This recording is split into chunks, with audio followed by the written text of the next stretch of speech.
Welcome to Grit, the Real Estate Growth Mindset podcast, hosted by Brian Charlesworth, founder of Sisu. Sisu provides growth automation software for real estate.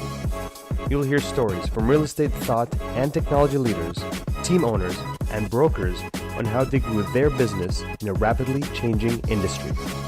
You'll learn how to transform your brokerage and teams into a high-performing and analytics-driven business so you have a new, durable, competitive advantage against disruption in your market. So let's get right into it. All right. Hello, everyone, and welcome back to the Grit podcast. I'm Brian Charlesworth. I'm the founder of Sisu and the host of the show. And today, I think I've been trying to get Steve on here for a few months now. So I have Laveaga with me. And, most people, I don't think, know how to pronounce your last name, Steve. So I'm going to say that again. Laveaga. I had to ask you to know how to pronounce it. So that's actually very good. So Steve has a phenomenal background. He's been a national sales manager over at Fidelity Title at F&F for, about a decade, I believe. And now Steve created a company called R.I.S.E in the real estate industry, which is really doing real estate consulting, which stands for Real Intelligent Sales Engagement. And, I think I met you probably 6 months ago now, Steve. And one of the things that impresses me most is that you really work with all the top teams, right? I mean, you have a way of attracting those top producing teams. And I have a lot of respect for that. That's something that, there's a reason these guys are attracted to you. So I've done a little research. I've talked to some of the people at Fidelity. Everyone at Fidelity, I think you have a very good reputation there. Everyone seems to love you. But the thing I hear most about you is that you are a deal maker. So anyway, I'm going to turn it over to you. I'm sure I've missed a lot. Steve, maybe you could give us a little bit more about your background. Well, thank you, sir. Brian, I had to be here. And good color, actually. It was very good color.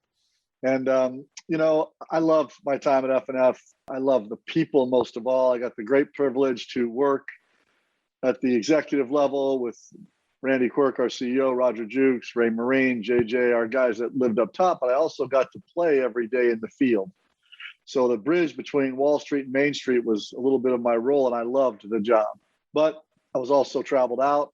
I was also, being honest, when you get that big, and F&F's doing 43% of everything that happens in America, you've got to be a little bit on defense. You've got to be a little bit more of a ship's captain, less of a boat builder.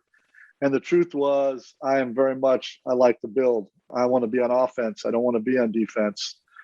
And so starting my own firm allowed me to be aggressive in the spaces that I thought were important. And you kind of alluded to it. Number one, I think real estate, it's a 95-5 deal.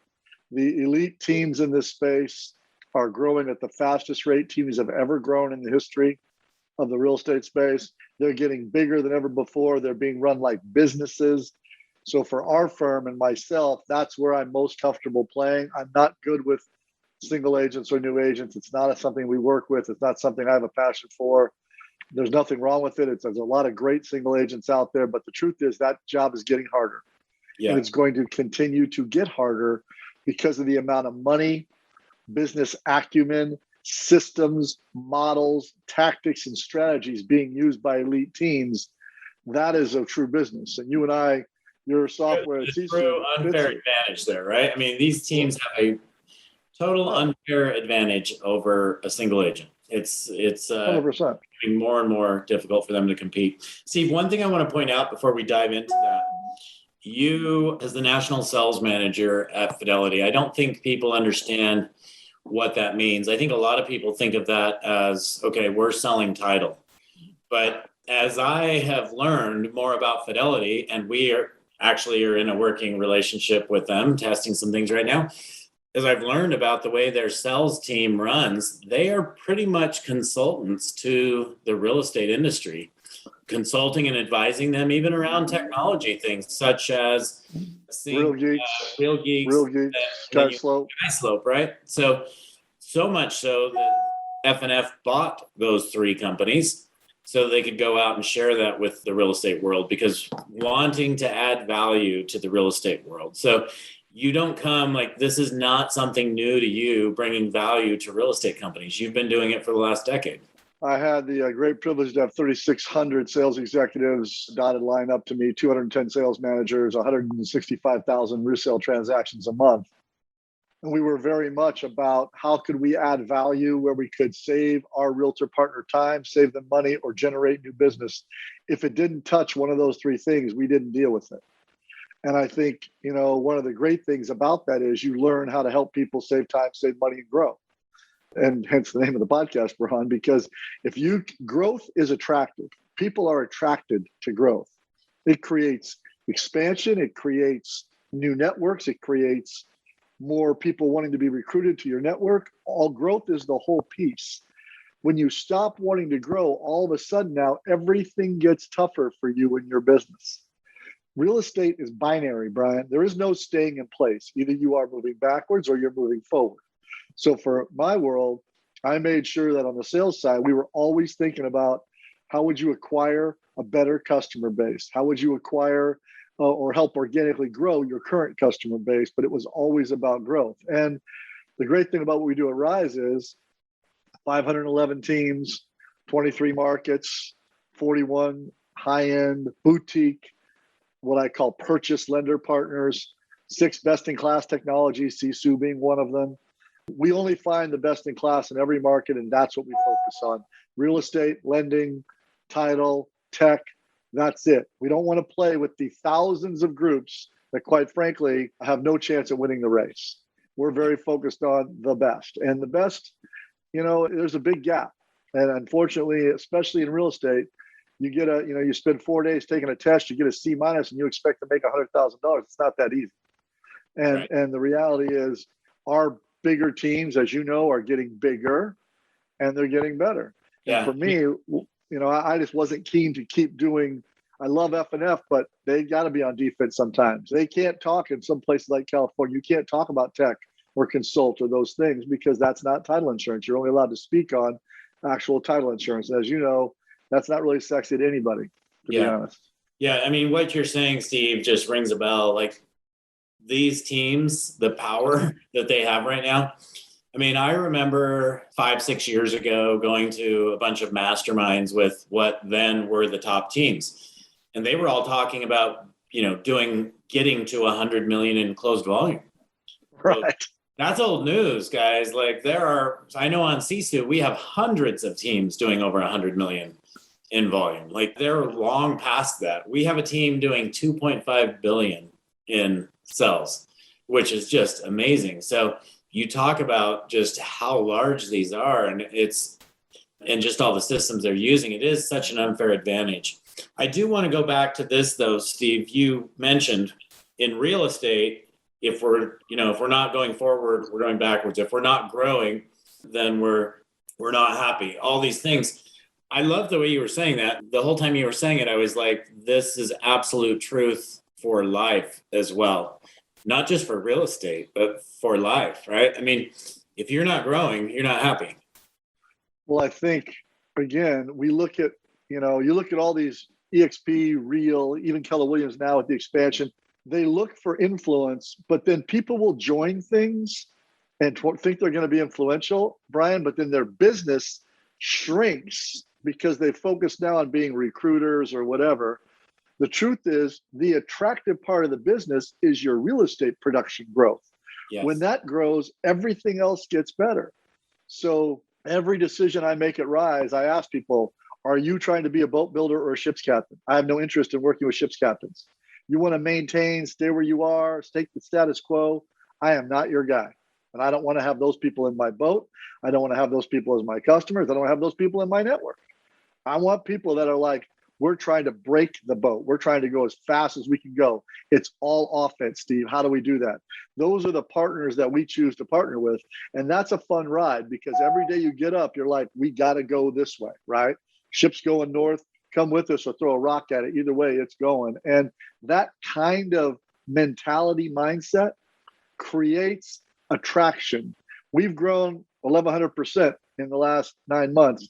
It's because the people around us are like, hey, you should get on this thing. You should get on this thing. You should get on this thing. And now that's what happens when you grow. Yes. So tell me, how did you come up with R.I.S.E? I mean, how long is it now? I mean, you guys are new to this space and just 2 years, yeah. seem to be taking off. So tell us more about how did this come about?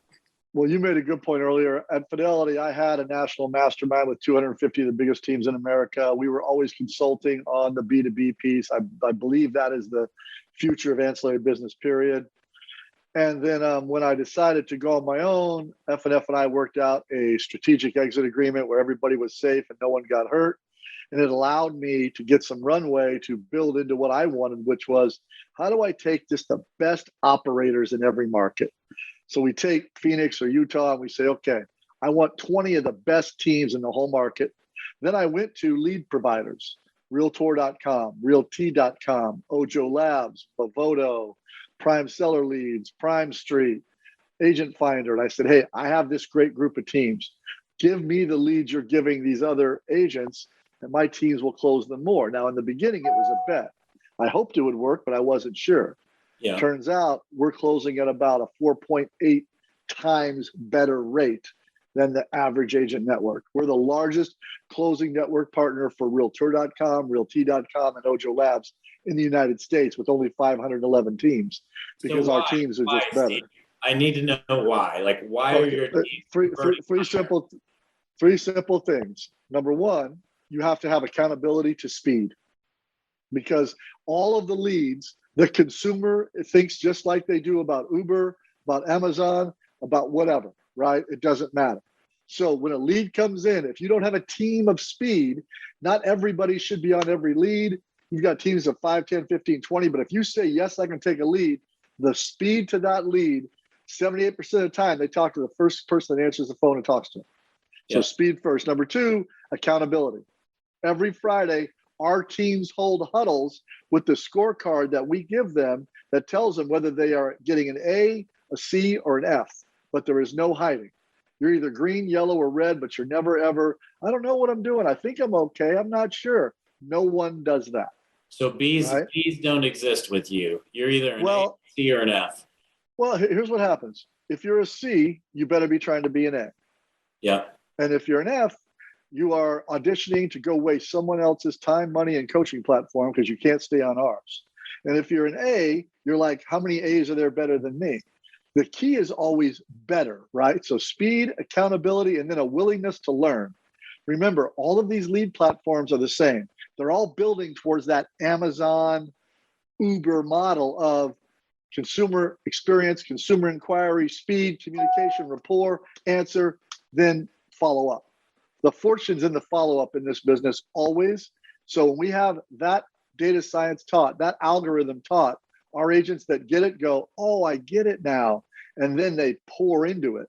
That's the key. Okay, so you have these relationships with these, obviously these are the power lead providers in the industry, at least many of them. Tell me more about that. How does that work? If I'm a team owner and I want to work with you, what's the benefit to working with you? So I explained to them that I went to all of the large open ecosystems, which is what I named, Realty, Realtor, et cetera, that kind of thing, right? I went to them and said, hey, I'm going to provide the best platform for these people to close your leads. Remember, they only get paid now, Brian, on what they close, right? Realtor.com, they're all going to that model of 35%. And they used to go to the broker, Brian, and say, oh, I'm going to go to the broker. The broker says, great, I got 5 agents you can give leads to. He picks the agents on a 50-50 split who aren't very good, who don't have a system, a model, or a team. Well, I said, hold on, go to my network. I've got 25 of the biggest teams in the state of Arizona who will attack your leads with a veracity and a tenaciousness you've not seen. Turns out I was right because our teams are the best. So now these lead providers go, hey, Steve, who do you have in Texas? Who do you have in Utah? And I'm like, well, I got Spring Benson. She's amazing. And then Spring's like, I'll take as many leads as you can bring me. Now, all of a sudden, they're figuring out, man, it's not more agents means more closings. The better the agent, the better the closing number. You got to go vertical, not wide. So now you guys, and you see it at Sisu, your agents can all handle more leads because they have systems, models, accountability, tracking. Shoot, they're like, hey, bring as many as you want. I got a whole system I can manage it to. Yeah. That is, for me, what I've sold my lead providers on, and now they're addicted to it. I'm on the board for Realtor.com. I'm on the board for Ojo. I'm now part of what I call the lead discussion to say, this is how we have to do it to get more closings. And the scores and the results are on the board. They're not static. They're not maybe, they're fact. And the truth is R.I.S.E teaches the data science and algorithm and then brings the relationship to bear that you do it. And we also, a public scoreboard, Brian, and you live in this because Sisu is this. A public scoreboard means there's no hiding. You know what our conversation is? Brian, you're a B. You need to be an A. These are the 3 things you don't do well. It's all right here in black and white. If there's any problems, let me know. We'll talk next week. These 3 things got to be better. Great. Any questions? Boom. Instead of, how you doing, Brian? Is everything okay? Oh, the leads suck. I'm sorry. Wow, this is none of that. That doesn't help anybody, right? Be accountable to the process and business of real estate. And real estate, while it's been hurt, it had lack of accountability for years. Now, things like Sisu, CRMs, this new, what I call Uber, Amazon model of how the consumer wants to be engaged, it's complete accountability and you got to be in on it. Yes. Okay, so one of the things you talked about is these lead providers all moving to the 35%. I remember when a referral fee was 25%. Yeah. And I think it still is among agents, but if you want to play with these big boys, you're going to give them 35%. So, it's interesting. They're actually becoming some of the largest brokerages in the country very quickly by doing this. So I think that all started, my recollection is, and you can correct me if I'm wrong, OpCity kind of started that. And when Realtor.com bought OpCity, they adopted that model. I now see Zillow moving to that model. Is Realty.com moving to that model as well? Not yet. And I think you hit on the head, Zillow's already there. Ben Rubenstein, the founder of OpCity, who's now the CRO of all of Realtor.com, they're passionate about this. And if you saw the earnings report that came out, Realtor.com beat Zillow in terms of growth 25% to 4%. So that model is working. And the difference is Zillow is a closed ecosystem. They're a broker. They've got title and mortgage and things. They're kind of trying to do their own closed ecosystem. Ben and Realtor.com, which are the groups I work with, are open ecosystems in that, hey, here are the leads. I'll take the best agent regardless of brokerage. I'll take the best lender regardless of, I'll take the best title company. They're looking for that open best-in-class ecosystem, which makes sense. I do think, Brian, in the future, 50% of a good team or agent's business will be referral partner based. Look at what Rocket Homes and Rocket Mortgage is doing. Every major lender, USAA, Cardis, Realtor.com, Zillow. Now watch, Amazon now with Realogy has a program, and they'll evolve out of Realogy, as my guess, and move into more of a national open ecosystem, best-in-class partnership. But they've got the consumer, and they're going to charge for it. But that's okay because you're only paying for success, right? You're paying for success. Now, you know what's funny? I think that's something that so many people push back on and fight against. But the reality is, like, if you need to spend $30,000 a month to generate the leads, and you no longer need to do that because you're giving them a split, there's nothing wrong with that, right? You're growing at a rate you've never been able to grow, which you've emphasized so much. You're growing at a rate that you would never have been able to grow. These teams now that are doing $1 billion in closed volume, again, the mark used to be 100 million. The mark is now 1 billion, right? Everyone now 100%. To 1 billion. So that just keeps moving up. And it's because of the systems you're talking about, the leads, everything like that. So and remember this too, Brian, these are not like a form fill lead. They're not a Google PPC lead. These are a live consumer on the phone being warm transferred live with the ISA to the agent. The future is going to be Uber. I'm on the phone. I'd like to talk to a realtor. Yes, ma'am. Our top partner is, Spring Benson out of Utah. Click, connects it to Spring, and they're talking within seconds. If you're not available that way, it'll say, Spring's not available, go to Jared. Jared's not available, go to Tina. So someone's going to be available, and there's a fee for that ISA, that consumer relationship. They give Spring credibility, and she's talking to someone that she didn't pay for, didn't source, doesn't know. Now, here's the great thing in R.I.S.E. 67% of my 511 teams have already gotten 100% referral from something they've closed in the program. So Once I make that customer mine, I put them in my CRM, I use my Sisu, I do my thing. Now I'm going to make that customer, oh, you love Utah. It's awesome. Yeah, we do too. Well, your parents think about coming. Can I help them? Now, all of a sudden, you're doing your job as a realtor by having a great consumer experience, building rapport, and then asking for the referral. Well, that's what's happening. So now your cost to acquire those other customers is zero because you did a good job with that one. Yeah, exactly. Okay. So anything else before we move forward, Steve, anything else that you would like to share regarding R.I.S.E and what you guys are doing there? No, I just think it's a great membership, man. It's an exclusive membership. We only want to work with the best in class. And I'm proud to say that we have the #1 elite team network in the United States. And we've been doing this for under 2 years. So if you want to be great, you want to be part of our mastermind series, you want to understand our algorithm and coaching sciences, it's $300 a month. And I give you 100% money back guarantee, and we don't write too many checks. So I'd love to have you. Yeah, and that's how we came across each other, because we also work with the top teams and we have a lot of overlap in our business. Yes, we do. So, all right, well, let's talk about the crystal ball, because you mentioned this to me before we got started today, and I'd love to get your thoughts on where this industry is going. And when I say this industry is so much more than just real estate, right? You come from the title world. You just mentioned the mortgage world. You know, we've got all these things happening. You're talking about Uber and this client experience that's changing.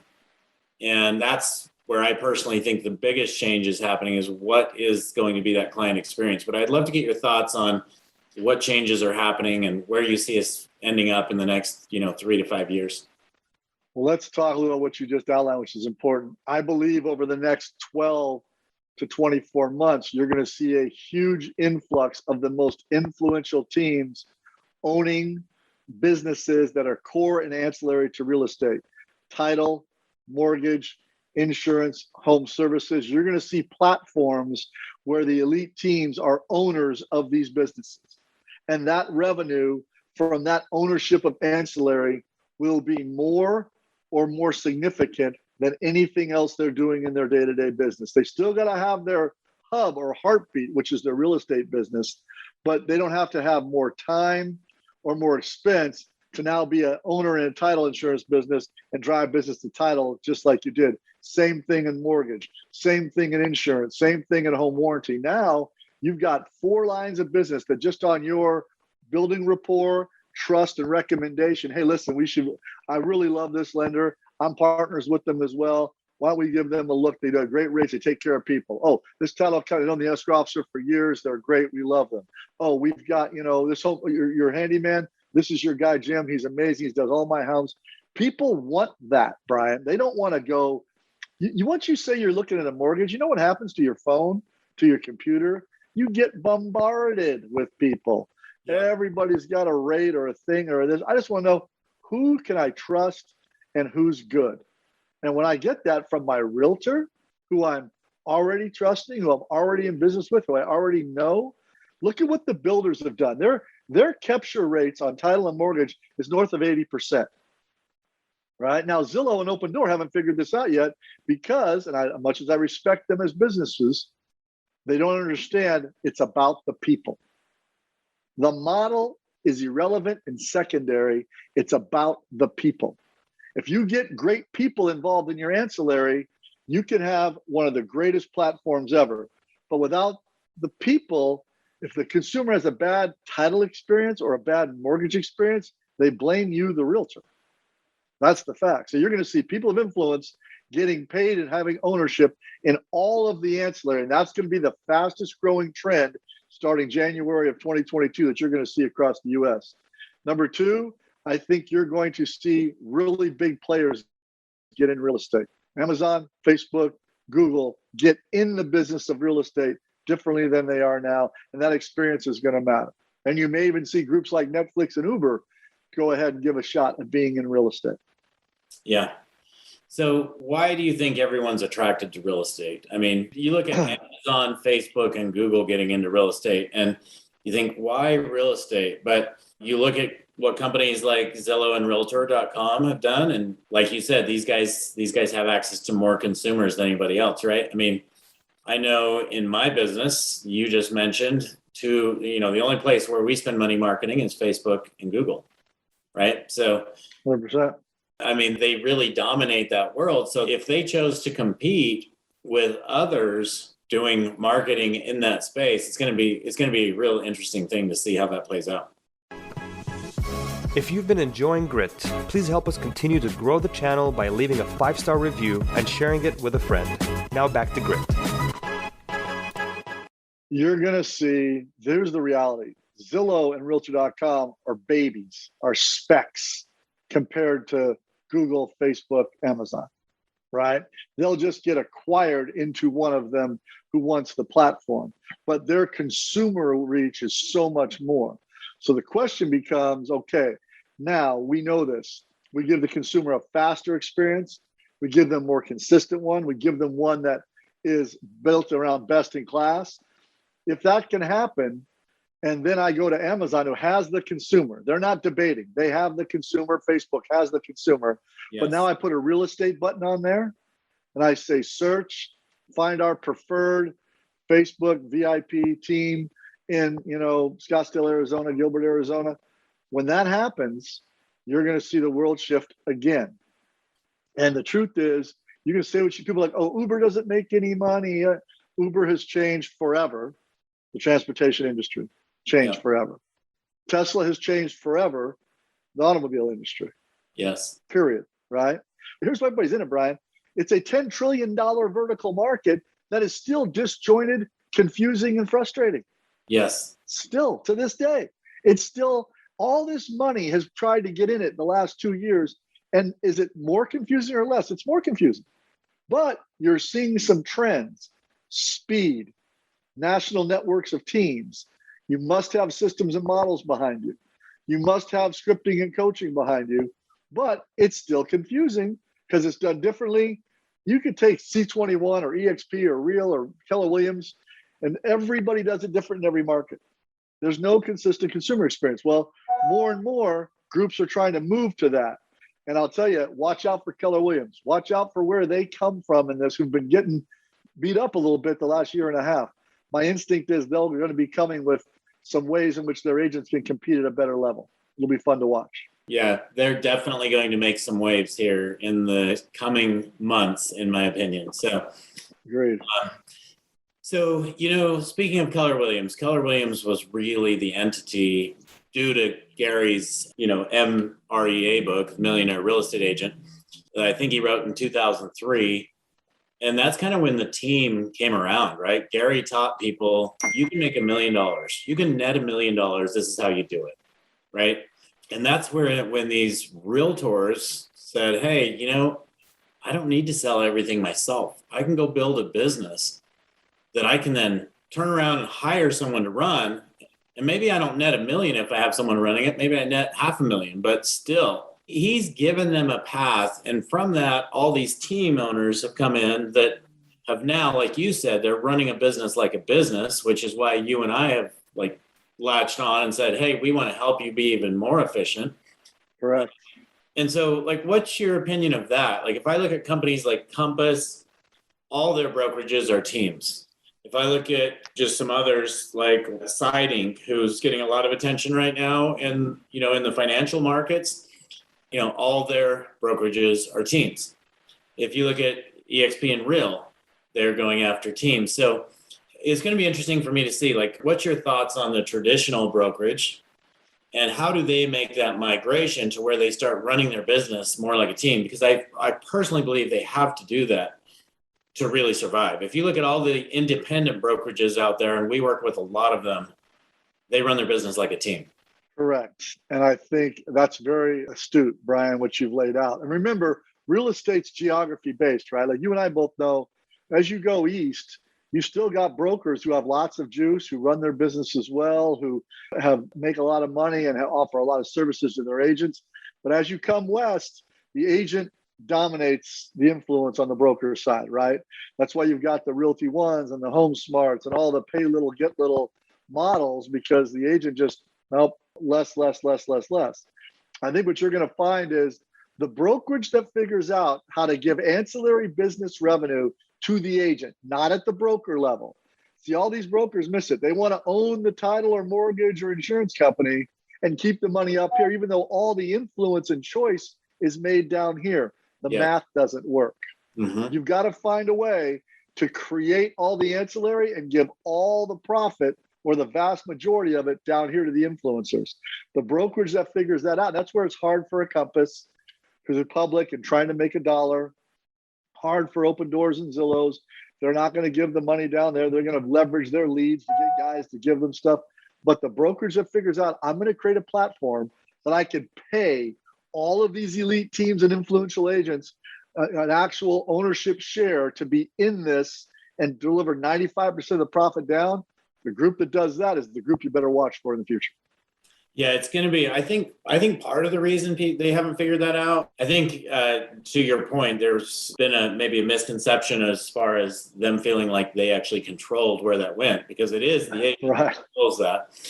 But then you have these complexities of dealing with RESPA and all the guidelines to how you're going to structure that business, and how, you can't base that business based off of percentage of revenue coming your way. It has to be based off of percentage of ownership. And there's just so many complexities in that. So like, do you think these brokerages are going to be able to figure that out? I do think someone will figure it out. And I think, like you say, it's an ownership stake based on 2 or 3 year production levels, right?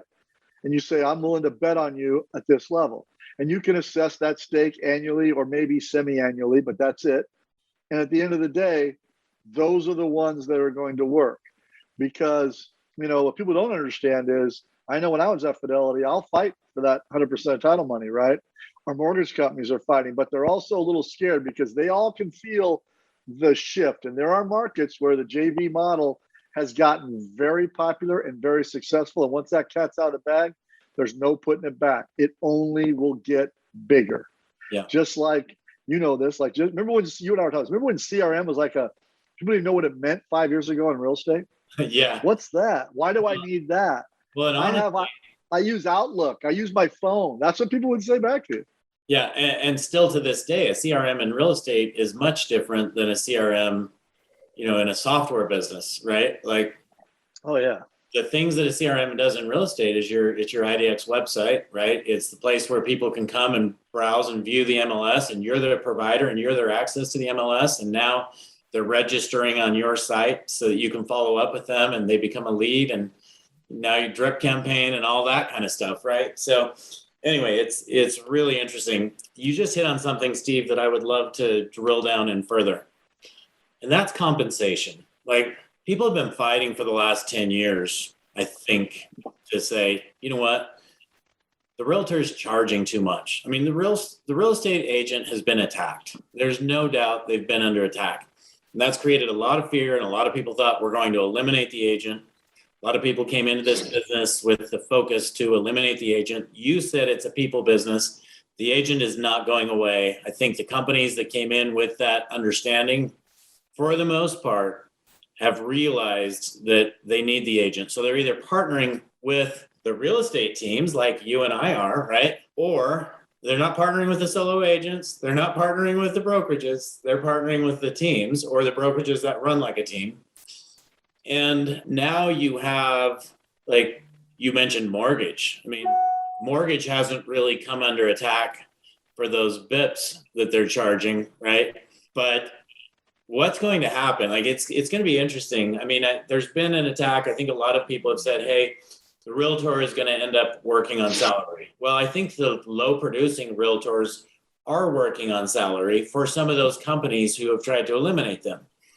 But it's actually made some of these higher producers and business-minded people accelerate even faster. So, like, what's your vision of real estate, mortgage, title, how those fees change over the next 5 years? Well, mortgage got their comeuppance after the 2008-2009 debacle, right? You have to be licensed now. You have to be, training classes. You have to be transparent. You have to show what the money is. So that they got kind of their cleansing then. The largest 40 to 50% of the cost of a real estate transaction is in the realtor commission. That's why people attack it. Now, price is only an issue in the absence of value.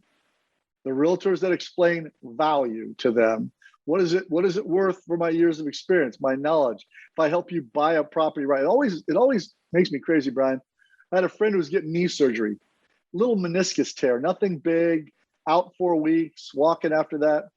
He interviewed 5 doctors for a 60-minute surgery. Then he let his friend's sister's cousin sell his house, who does 4 deals a year. It's $1.4 million house. I said, I don't understand the mindset. See, realtors that explain, you're buying me for my ability to negotiate, my knowledge, my advice, not information. You can get that for free anywhere. Knowledge, ability to negotiate, and advice, okay? And then what you're gonna see with these bundled services of influence, when that realtor says, and here's our mortgage company, because I've interviewed everybody and they're the best, and that's who I work with and use and own. Here's our title company. They handle all of our closings.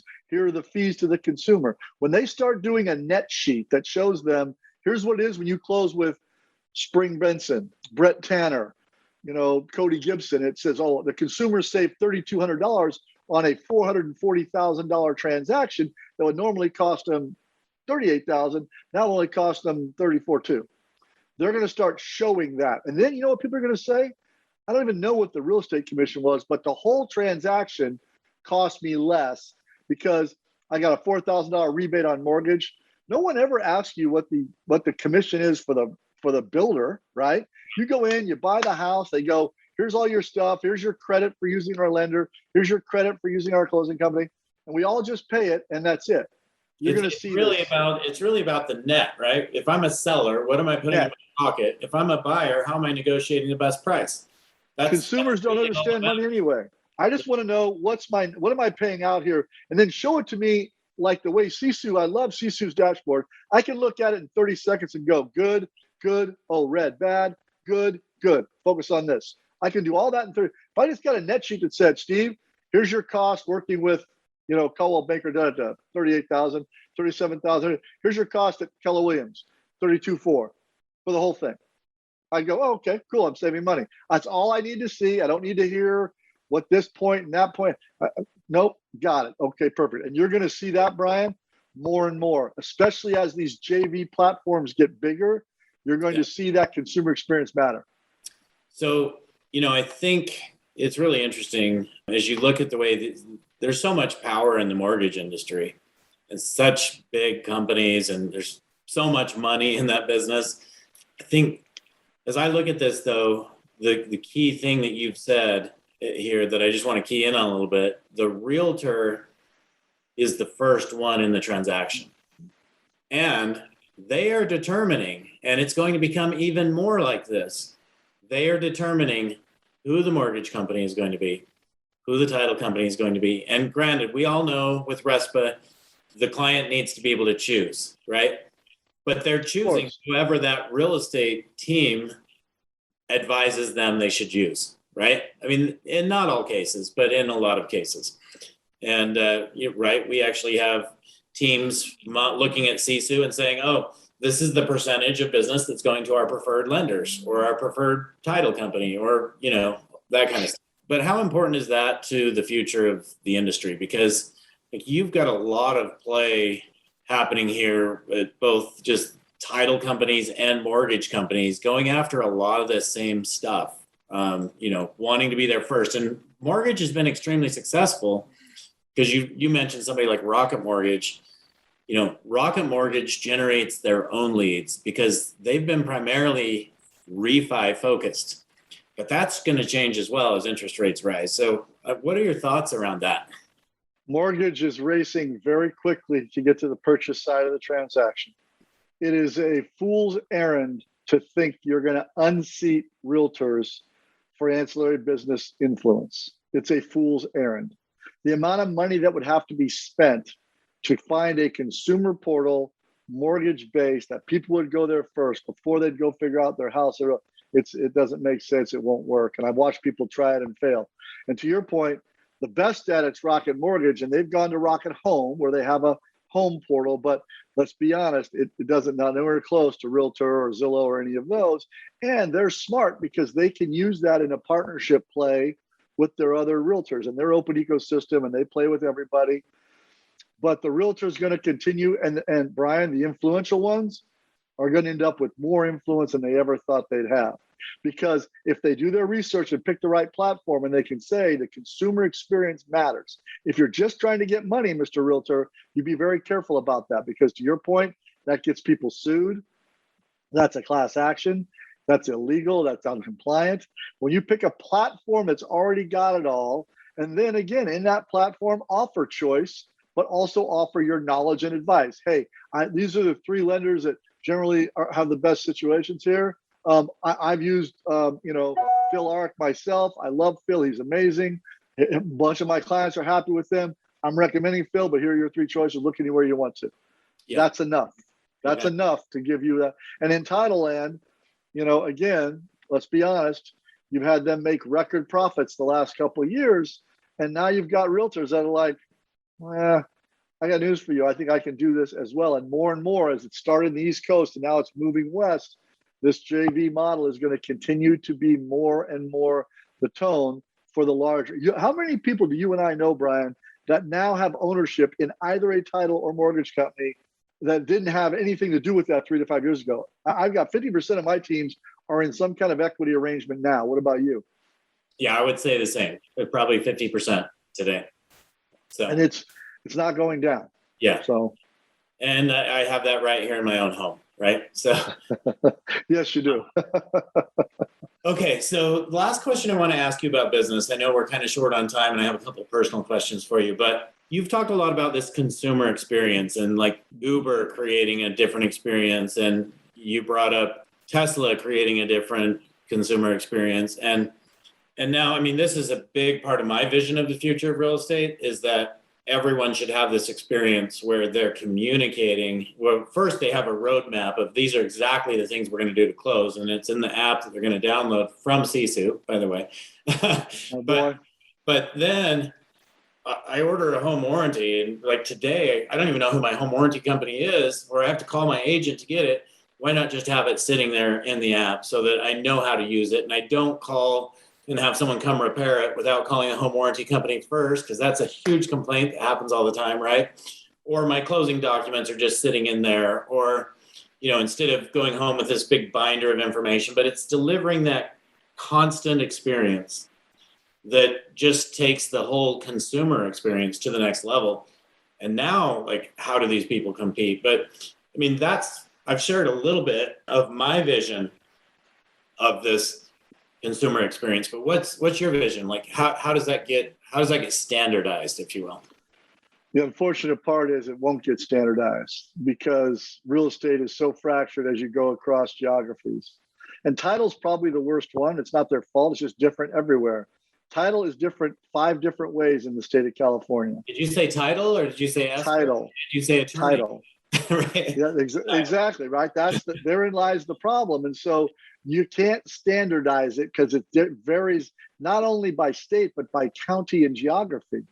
What you're going to see is the elite teams are going to have a way in which they can, to your point, Brian, say, hey, every year you're going to get, a tickler about your home warranty. Every month you're going to get a market update of property that's sold in your area like yours. So you always know what your home's worth. I get a 401k statement every month. It doesn't change much. I get a stock statement every month. It doesn't change a ton, but I still look at it every month. Why wouldn't I not get a home equity statement every month knowing what my home is? Yeah. These are things that are going to be provided not by the mortgage company, not by the title company, but by the elite teams of real estate who understand a client for life mentality is important. There are at least, as you just outlined, Brian, 8 to 15 good reasons to touch a past client every year with something of value that they would want to see, period. Yeah. Right? So I think you're going to see more and more people trying to create a consumer experience that gives them I go to Amazon, I can look at my orders for the whole lifetime of my existence there. Why not have the same in real estate? You want to reorder something, right? And like most people after 5 years, they don't remember who their real estate agent was. And if they do, don't remember it 5 months you certainly don't know how to get a hold of them, right? So why not just have that in the app that they're going to download for free? It's just their client app, right? This is my home purchasing app. So going to become more and more. You're right. Yeah. Anyway, it's exciting stuff. It's going to be fun to see the change. Steve, it's really fun to talk to you because you're a visionary. You're just like me, right? But we obviously have our own thoughts and our own, feelings as far as the direction, but I think they're very much aligned. So you've traveled all over the world. Just want to ask you a couple of personal questions. What's your favorite place? Favorite place in the world? Yeah, if I could say, Steve, you can go anywhere you want for the next month, or where are you going to go? I'd go to Noosa in Australia. It's up above the Gold Coast in New South Wales. It's right on the water. It's beautiful. My wife and I vacationed there right after we were married, and absolutely stunning beaches, white sand, and easy people, and Noosa, Australia. I've never met a person, and I've never been to Australia, sadly enough. I've been very close, but never gotten there. I've never met a person that's been to Australia that didn't just love it. In fact, we have some friends that went there a few years ago, and they actually extended their trip they were only going to be there for like a week, and they ended up being there 3 weeks because they loved it so much. So, can't be there a week. It's too big. It's the landmass of the U.S. with the population of Southern California. That's crazy. Wow, that's amazing. All right. So I know we're short on time. So the last thing I would just want to ask you is what advice do you have for this, somebody listening to the show, which, it might be a team owner, it might be a solo agent, it might be a real estate brokerage, it might just be a business owner.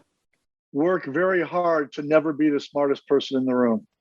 Have a vision that this is not going to be this good or this easy for the next 3 to 5 years. And who do you want your partners to be such that you can prepare for a dip in the market? Not an 08, 09, but a dip. Can your partners weather the dip because it's coming? And thirdly, strive for accountability because the ability for your team to grow is in direct proportion to your ability to grow as a leader. Okay, well said. I'm so glad I asked you that question. All right, Steve. Hey, it's been awesome having you here today. How can people reach you if they want to learn more about R.I.S.E? What's the best way for them to do that?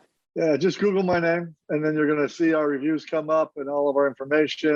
I'm pretty public out there. You can hit me with a DM, a text, an email. We do a pretty good job making sure we get back to everybody. And again, if you're trying to be best in class, we'd love to talk to you about it because we are sold out in multiple markets. We are also open in about 40% of our markets. So we'd love to chat with you if you have an interest in being what I call a best in class elite team. Okay, so visit Steve or Google Steve D. Laveaga or R.I.S E Coaching, right? R.I.S E Consulting. Yep, you do R.I.S E Consulting will come up. Yeah, okay. All right, Steve, thank you so much for being on the show. And to all of our listeners, thank you again for catching this week's episode. And if you haven't given us a review, please go do that. That's going to help me get more quality industry visionary leaders like Steve on the show. So have a great week, everyone. Steve, thank you so much. Thanks, Brian. Appreciate you. Thank you for joining us on our podcast. If you have an interest in a free 7-day trial of Sisu, go to sisu.co, sisu.co. Make sure that you use the coupon code GRIT, that's GRIT, to waive all your setup fees and receive a 10% discount on your subscription. If you enjoyed listening to this podcast and want to subscribe, search GRIT, the Real Estate Growth Mindset, on iTunes, Spotify, or Podbean. And with that, we'll catch you next time. Take care.